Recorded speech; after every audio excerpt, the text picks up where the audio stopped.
I want to shout out to the Texas State Democrats. Awesome. We're live. Hi, YouTube. Welcome to the Lurie Daniel Favors Show on SiriusXM's Urban View, where talk empowers and becomes action. I was just telling the Urban View audience that I want to say shout out to the Texas State Democrats, and not just the ones in the House, but the ones also in the Senate, who are really showing up in some very, very powerful ways right now. Jonah, get the moderation finger ready. We got a little history lesson today. You know the trolls like to act up, child, when we got a history lesson. But the Texas State Democrats are still continuing to break quorum. I saw that the Texas Senate Democrats are also doing much the same. And even though there's, some concern right now about the fact that they're going to have to end this special session and Greg Abbott is going to renew this special session, most likely, we have to really position ourselves to understand what is happening here in a way that I think breathes life into some of the concerns that many of us who are familiar with redistricting have. And I have said before, as have many other voting rights attorneys and experts, it doesn't matter if you have 100% voter registration. It doesn't matter if you have 100% voter turnout. If I draw my electoral maps, if I redistrict your community in such a way that either cracks your entire community apart or and split you into as many districts as possible, or I pack all of you together in as few districts as possible, I can essentially eradicate, completely destroy your voter turnout, your voter registration, your GOTV. I can make it as if you don't even know that there's an election happening, which some of us don't. But I can make it so that happens simply by how I draw the lines. And this really matters. And we have been talking ad nauseum about the fact that Governor Gavin Newsom, who I disagree with a lot, I think Governor Gavin Newsom does some things well. I think he does a lot of things poorly. But on this issue of redistricting, I am 1,000% in lockstep with where he's at right now, because we are not in normal times. We are not in normal times. So let's start out by saying we appreciate you to the Texas House Dems, to the Texas Senate Dems. I appreciate you. I'm grateful for you, because you are giving us an opportunity to explain to the community why it is that this really, really matters. And this is huge, because again, if I can eradicate all of your electoral engagement, then your electoral engagement becomes a non-motherfucking factor. To quote, who is that woman? Evelyn Lozada, as she said in Basketball Wives, a non-motherfucking factor. Your vote will become a non-motherfucking factor if I can do what Greg Abbott and the Republicans are trying to do, not just in the state of Texas, but in Florida and Ohio and other Republican-led states. And I want you all to get a sense as to the seriousness of this, because we have a lot of groups out there which are they go under this banner called Good Government. Good government groups are groups that do civic engagement work. And I will just confess, I will just state that my organization, we do a lot of coalition work with good government groups. Groups like the League of Women Voters. Groups that do basically, their job is to make sure democracy is going to stand. And I'm all for democracy when it's democratistic and not oppressive, but democracy is important. But there is this thing that happens with white Democrats in particular that is really fucking frustrating, because they are willing to commit to good government and good processes, even if those good government processes are going to be used to wipe black people off the electoral map and to create an environment where we are essentially going to be left to the racist wolves that are out there. And child, the wolves are raging. So I want you all to take a listen to this clip. This is Roland Martin, who was in conversation in this clip with Dr. Greg Carr and Reese Colbert. And Roland is doing his very impassioned Roland Martin thing. We know Roland Martin is a very impassioned person when he speaks. I appreciate that as somebody who's also very impassioned. And I want you all to take a listen, because what he's going to say here is in this conversation with Dr. Carr and Reese Colbert is extraordinarily important, because he's talking about the way in which these people are trying to undermine our community and electorally. And I know that we don't like talking about electoral politics. I know it. I get it. It's boring. I understand it. But again, if you cannot pay attention to the boring parts of democracy, if you cannot pay attention to the parts that you don't have any emotional connection to, that ain't sexy for you, just know that that's where you're going to get fucked the most, because in your inability to pay attention, that's where they hide all the power. I want you all to take a listen to this clip with Roland and Reese and Dr. Greg Carr, and we'll discuss on the other side. Take a listen. See, to Greg's point, to a lot of folk, the shit ain't real till it get personal. And so earlier today, I was sitting in the chat, and some folks were like, man, Roland, I understand, but you want the folks to do this here and do that here, but a lot of us are comfortable. I said, God damn it, I ain't comfortable. I said, because I pay the taxes on a house in Dallas County that my parents live in. And when I go home, and I've got family reunions, and when I sit here, and again, 9 nieces, 4 nephews, When I look at family members who are all in Texas, God damn it, that's blood, sweat that's in that fucking soil. And when I look at people today, give up this easy. When I look at people today, and you tell me that you ran for office to stand and fight for folk, and all you could do is last for 2 weeks. And when I hear Synfronia Thompson, who's a running buddy of my grandmother, who says, you ain't gonna look for me, I will show you the map to come to my house. Don't tell me you're gonna walk back willingly to the state capitol. Don't tell me you're gonna sit here and say, well, we're gonna go over there and we fight. No, you're not. And if you didn't want to fight, then goddamn it, leave. Let somebody else in that position. Because what we are talking about is a battle that's generational. What we are talking about right now, go to my iPad, the United States Supreme Court is going to reconsider the congressional district in Louisiana, and they literally are going to rule against race-based congressional districts. And I need all of y'all to understand that what is on the ballot is they could wipe out with one goddamn ruling more than 30 black congressional seats. That means right now the Congressional Black Caucus is the largest caucus in the United States Congress, and this Supreme Court could literally wipe out half of the damn Congressional Black Caucus. So don't tell me you're being too emotional. Don't tell me it doesn't matter. Right now they're looking to wipe out Congressman Cleaver in Missouri. They're looking to wipe out Congresswoman Sykes in Ohio. They've already wiped out a black seat in Florida. I've told y'all repeatedly that they want to defund black America. They want to take everything economically, everything politically, academics, business. They want Jim Crow 2.0 to return. And what you had better understand is read a goddamn history book.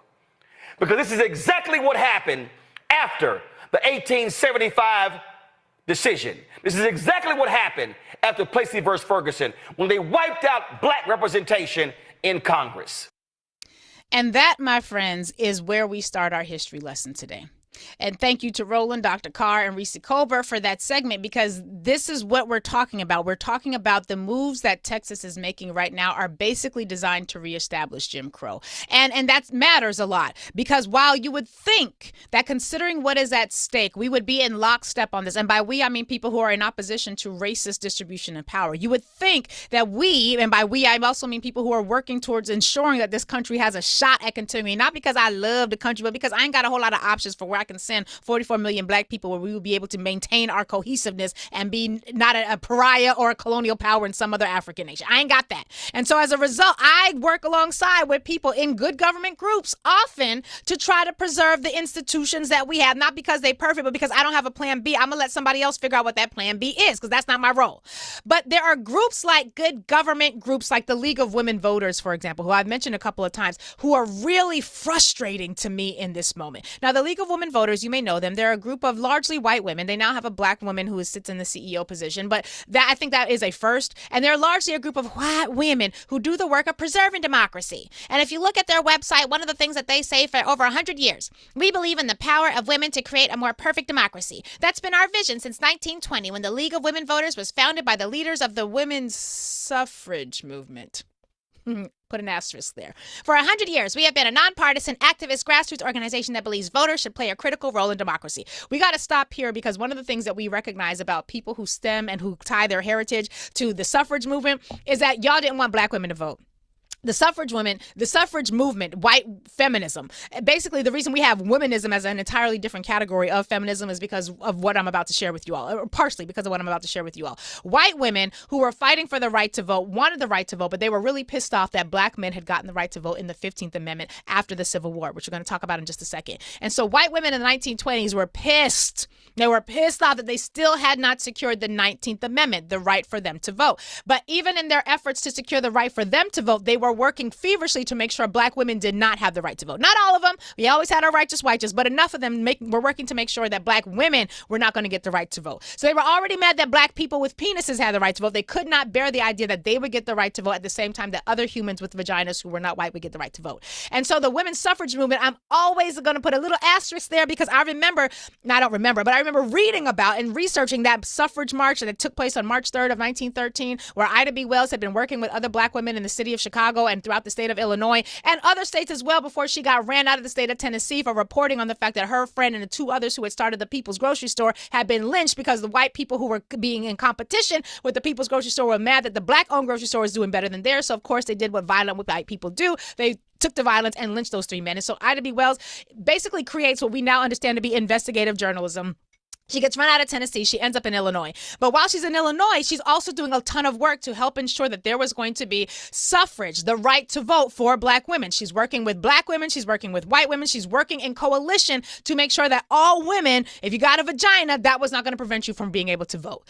But when they get to this march was taking place in Washington, D.C., March 3rd, 1913. Ida B. Wells is there, along with the black women she'd been organizing with, along with the white women she'd been organizing with. And these white women basically told her before they even get to Washington, D.C., we're going to have this march, Ida, and we know that you've been a part of helping us, but we're just not going to be able to have you march with us because the other white people, white women who don't want to have black women have the right to vote, they've told us that if you march with us, that they're going to not march, and they'd rather there be no march than to have an integrated march. And so Ida B. Wells is like, the fuck?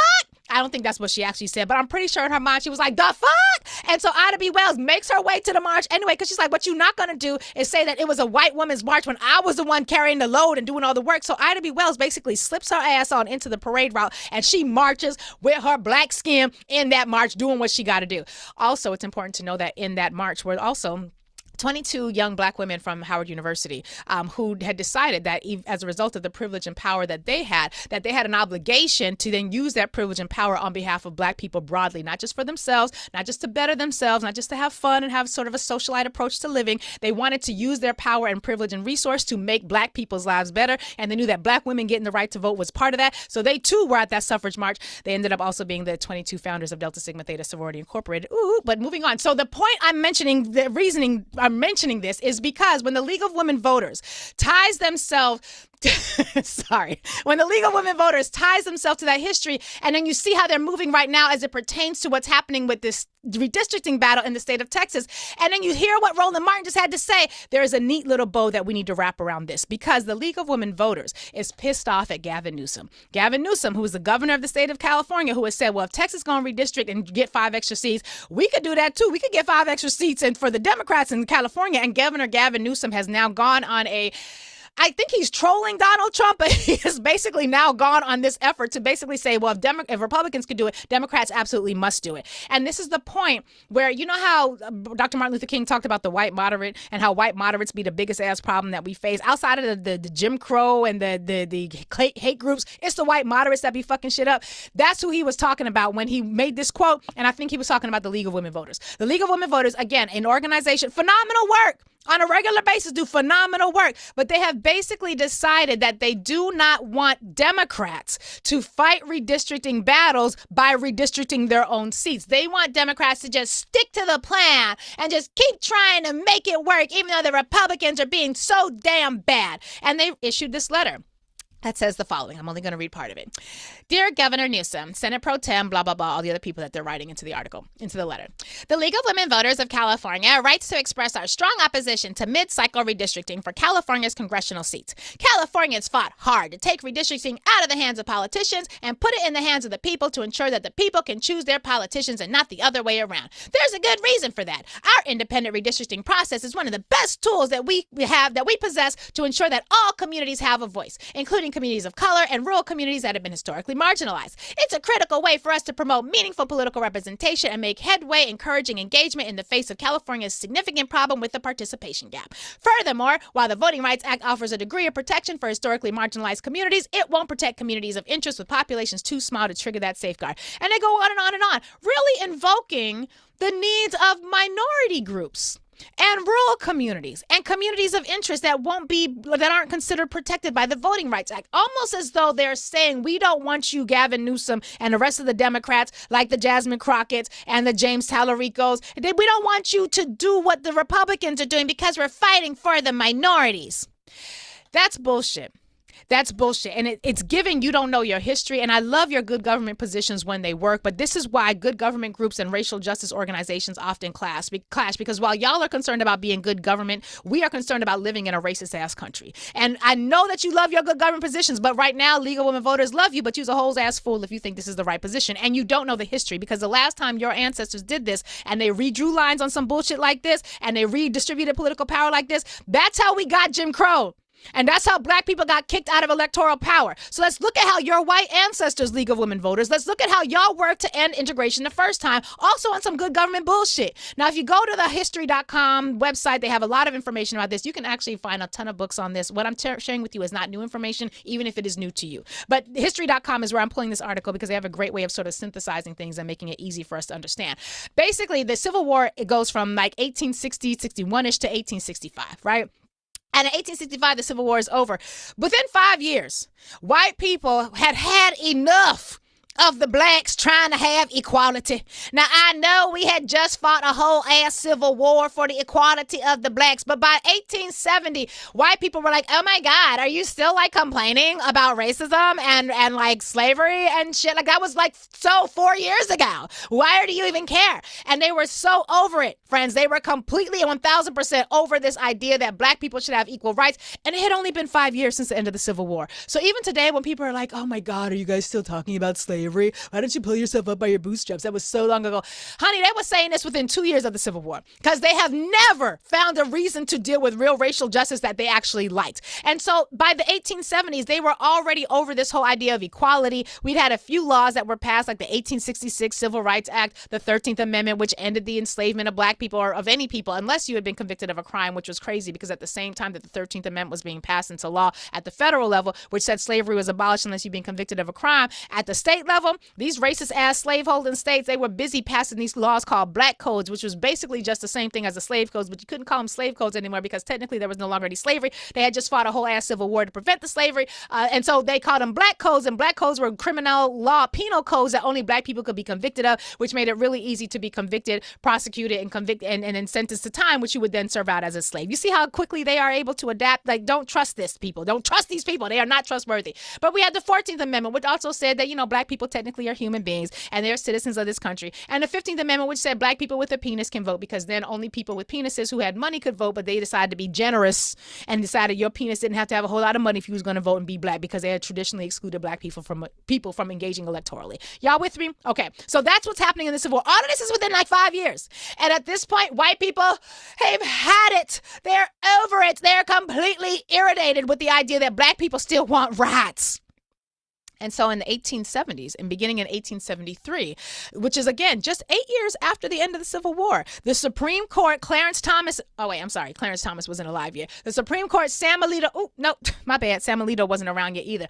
It didn't matter because the Supreme Court, their predecessors were basically doing the same thing that the Supreme Court is doing right now. They began limiting the capacity for these amendments. The 1866 Civil Rights Act, which was not an amendment, but the 13th, 14th, and 15th Amendment began passing legal opinions, judicial opinions, that basically said those civil rights laws that we passed on your behalf might as well have never been passed because just like our predecessor said in the Dred Scott decision, you N-words ain't got no laws that we white people are bound to respect. And even though that's not what they were saying, I mean, it was precedent, but that's not what they were saying. That was still basically how they were governing. And at the same time, you had these massive questions about what was happening in the federal government. So you know how like the Democrats and people were mad at the Democrats because they said the food was too expensive and the eggs were too damn high, which we're going to talk about in just a little bit, because have you seen the price of eggs?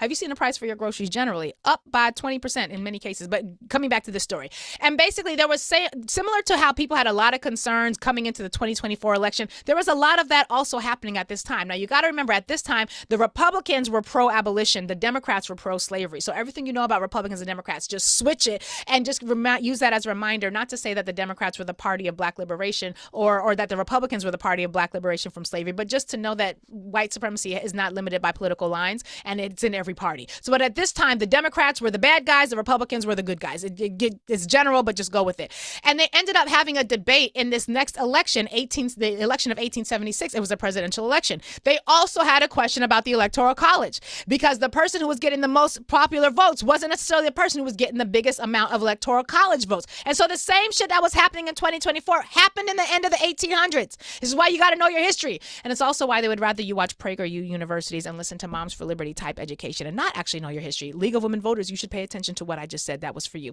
So on election day, Democrats, the pro-slavery party, looks like they're going to come out on top. The Republicans and them, there's this dispute, and then they had to have this conference and a whole convention and it was a whole bunch of shit happening, because basically there were allegations of an election being stolen, similar to what we see happening right now. And so basically they set up an electoral commission the following January, following the election. They had a bunch of representatives from both parties. Long story short, they ended up creating a compromise, the compromise of 1877, that said, listen, we know you pro-abolition Republicans who have been on the side of black people. We know that you did your best, but the blacks are just simply ungovernable, and just leave them to us. We, the racist Democrats who are in charge of slavery and who believe in slavery, we promise you we won't engage in any more violence. We promise you they'll be fine. Just leave the South and take your troops with you, and then allow us to be back in control again.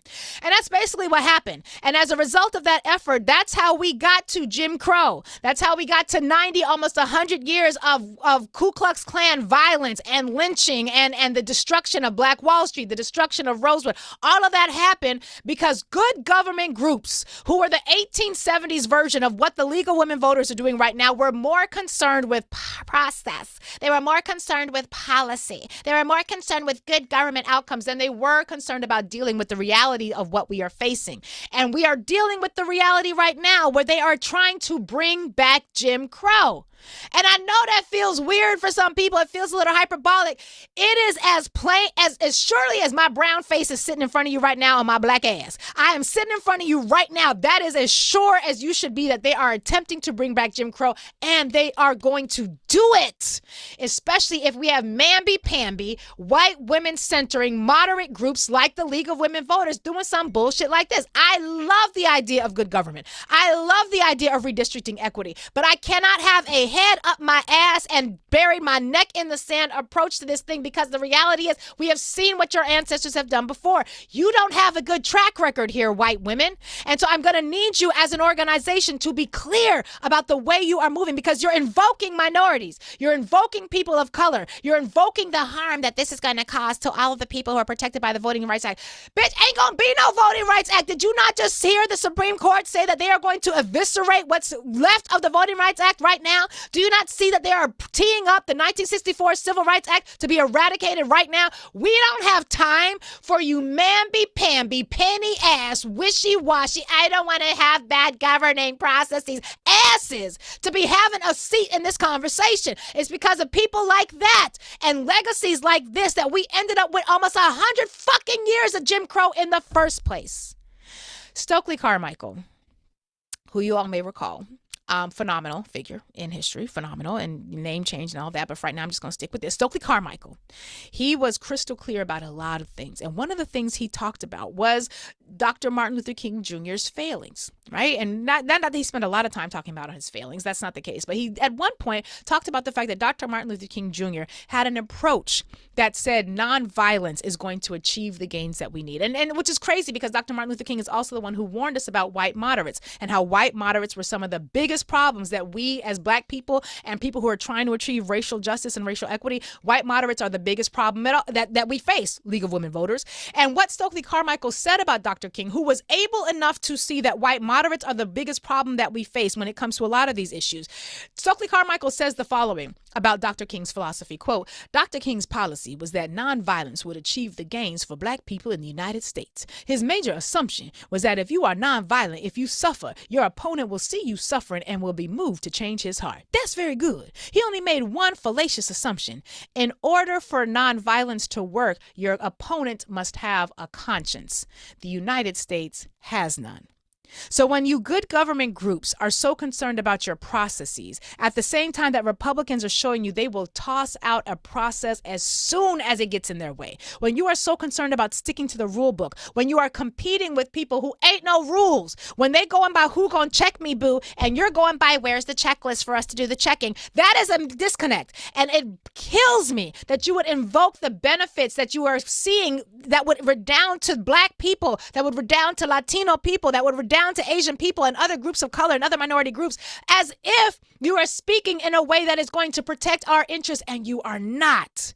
And I don't have time to go into another 100 years of Jim Crow violence and white vigilantism because you white good government groups can't figure out how to get your head out of your fucking asses because you're so much more committed to the process than you are to the substantive issues that are shaping our lives.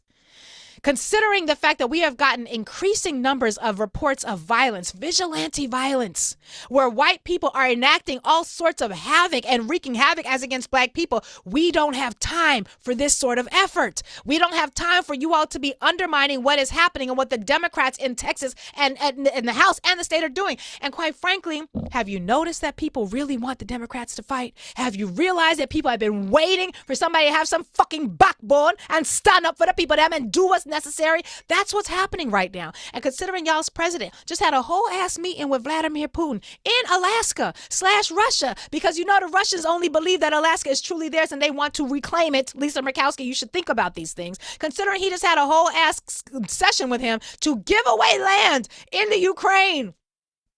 This is not a party that is one we should tie our faith into when it comes to actually ensuring that this country will have a leg to stand on. And considering the fact that y'all got white vigilantes that are really bucking up right now in some very powerful ways. Did you guys hear about this story? Harold Powell Sr.? I'm going to save the clip. We'll bring this up on the other side. This elderly gentleman, Harold Powell Sr., who is out in Seattle. He's on the dock. He's a singer. He's a veteran. And he sings on the dock to earn money. He's in a wheelchair, minding his own wheelchair ass business, collecting money as he's singing, and a white vigilante, Gregory William Tim, basically approaches him, accuses him of being of stolen valor, saying he's a fake veteran. The old Black man reaches into his pocket to pull out his ID to confirm he is in fact a veteran, and this white man shot him in his wheelchair. In fact, I do want to hear the clip. Hold on, let me see. I want to pull this up because y'all think I'm being hyperbolic. Y'all think y'all exaggerating. I'm not exaggerating. We gonna see this shit. YouTube, you guys aren't gonna be able to see this, but you'll be able to listen to it. Amina, please play this clip so that people can hear what happened in Seattle. The victim, his name is Harold Powell Sr. He's still recovering after being shot in the chest, and video captures the moment an encounter on the waterfront turns violent. Harold Powell Sr. proudly wears his military hat and displays this on his wall. Well, it means everything to me. That's who I am. I was in the United States Navy submarine service for 14 years, and I transferred out. Powell performs regularly along Seattle's busy waterfront, positioning himself next to a sign that highlights his military service as he entertains tourists. I play different tamarines with different songs. But an encounter on July 31st quickly turned violent. Powell describes the events that led to this moment. I was getting ready to leave, and a gentleman walked up to me. He says, how long are you going to be here? I said, I'm wrapping up. I said, why? He says, because you're a fake veteran. I said, no, I'm a veteran, man. Powell says he reached into his bag to retrieve proof. I says, no, I got ID. He grabbed my belongings. Police say Gregory Tim ripped off a military patch. So he took my stuff away. And then people was like, hey, because he was trying to take my stuff. So I had a knife, so I took my knife out. Witnesses say Tim did not back down, and Powell took out what was later identified as a holstered airsoft gun. Tim then pulled a gun from his own backpack and shot Powell in the chest. I've been shot point blank with a .45. I'm dead. Police and paramedics rushing in took Tim into custody and Powell to the hospital. Because I said, I can't survive this. That's what I thought. But he did. After more than a week in the hospital, he's home and not focusing on the violence that almost cost him his life. I'm living. Keep on living if you're living. For that, he's thankful. But what a day, I'm just grateful, I'm grateful I'm here. We'll stop it there for now, just for time's sake. But This is just one of many examples that we have seen in local news. It doesn't often get mass media coverage. It doesn't often get federal or coverage on a national basis.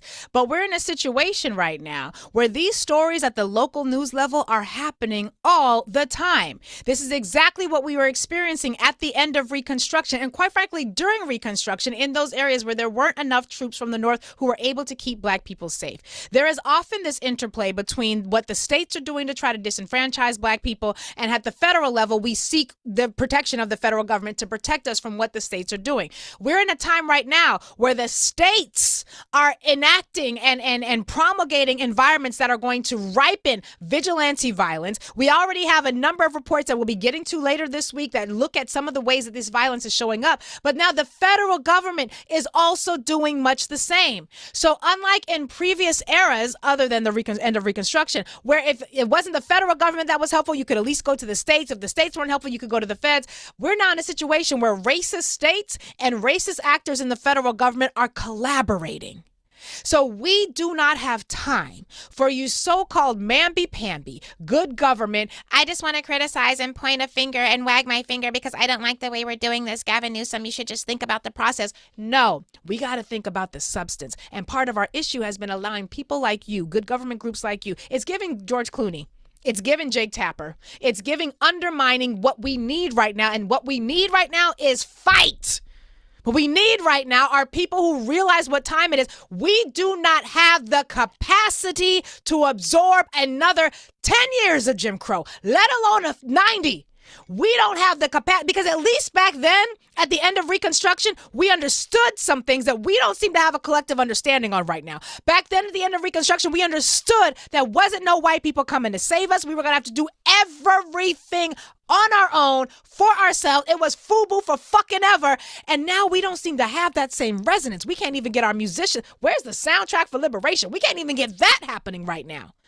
So, League of Women Voters, I say this with love because I do plan on collaborating with y'all again in the future when you decide to get your act together. And shout out to the League of Women Voters of New York. I know this is a California thing, even though the National has stepped in and said that they are in support of what California's chapter is doing. We will still collaborate on the spaces where it makes sense to collaborate. But right now, y'all got to get called the fuck out because my community don't have the capacity to absorb your Karen-like behavior right now. My community don't have the capacity to absorb how you, the George Clooney's of the world, you people who love process more than substantive outcomes, you people who say, well, even though you have the right to be innocent until proven guilty, technically you didn't present your evidence in enough time, so the courts, no, that's the shit that supported slavery. That's the sort of thing that supports the disenfranchisement of Black people, and we as Black people gotta call it out. So again, shout out to all of you who are doing the work. Shout out to the Texas Democrats who are doing what it takes right now to set an example for how we are actually going to have to move forward. Because one thing I'm crystal clear about, while the federal government is planning to flood as many Black cities as possible with the DHS and the Homeland Security and the FBI and the DEA and the ATF and the National Guard and all the things,